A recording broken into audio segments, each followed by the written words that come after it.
Denis Villeneuve has been dreaming about Dune for most of his life. As a teenager, he drew storyboards for an imaginary adaptation. While promoting the films that would establish his career in Hollywood, he listed Dune as his long-standing dream project. Now that dream has come true, and amazingly, his personal vision for the book, having passed through the modern machinery of blockbuster filmmaking, seems to have emerged spiritually intact. Villeneuve's deeply felt and visually astonishing realization of this story and this world, for me at least, is effectively on its way to becoming, if not the definitive adaptation, then certainly the best we could have hoped for given the circumstances. There was so much this movie had to do, so much it had to get right, in so many ways that it could have gone awry. It had to be big and spectacular enough to work as a piece of mass entertainment,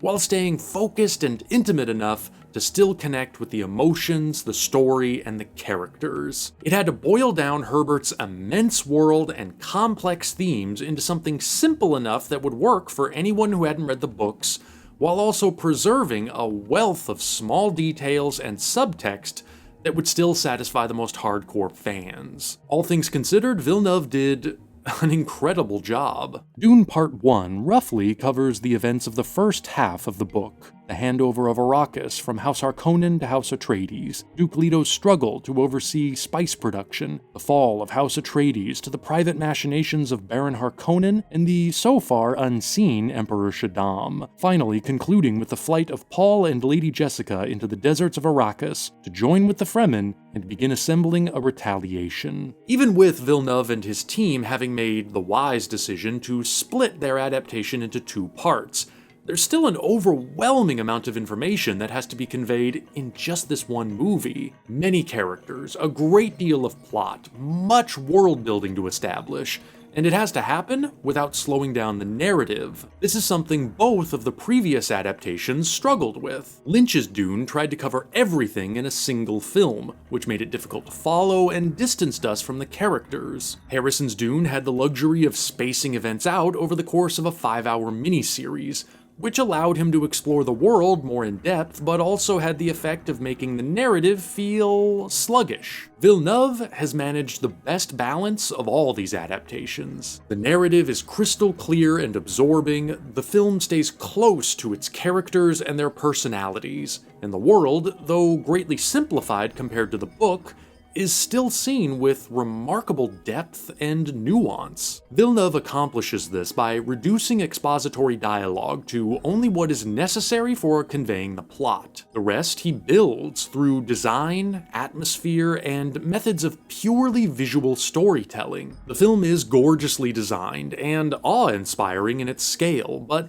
the images are not just there to look pretty, they help to tell the story. Costumes, sets, and props all suggest ancient traditions, passed down through eons of history, an essential element of Herbert's original text. The enormity of the set pieces, sometimes even in moments where it seems unnecessary, are meant to drive home the tremendous amount of wealth and power that form the engine of the story. When we see how this world operates, how different characters wield and protect their power, we understand what is at risk, and how everyone is trying to seize it all for themselves. A great example is the scene early on showing the formal handover of Arrakis to House Atreides. Everything there tells us something. Duke Leto is there in person, with his family, his most trusted advisors, his army in formation, a display of his own status and power. The Emperor, to make a point, doesn't even show up in person, but sends an elaborate and expensive procession of representatives just to show off his superior status. It's a brilliant way of condensing many of Herbert's original ideas and material into a single scene, translating his literary expression of those ideas into a cinematic expression. Villeneuve's grasp of this story, his understanding of how to best represent the book